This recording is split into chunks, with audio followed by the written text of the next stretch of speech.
Hi, wanted to introduce you to the 10 certificates you need to keep your HMO compliant. That is your house of multiple occupation. So some are obvious, some are less obvious, but here are the 10 certificates that we think you need to keep compliant. So firstly, an annual gas certificate. This has been legislation for a long time, and most landlords do this religiously as a part of their process. 2, the electrical inspection condition report.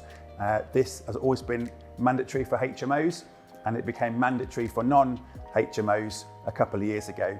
So typically, this needs to be done every 5 years.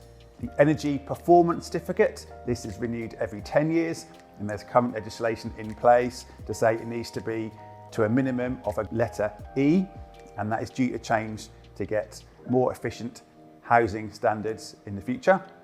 Your emergency lighting, if you have emergency lighting in your HMO, it's often required as part of your licence conditions. You need to get that tested every year. Similarly, your fire equipment needs to be tested, so things like your extinguishers need to be tested every year, again with a certificate provided. Your smoke detectors, they should be tested at least once a month, but then an annual certificate provided by an independent, competent person.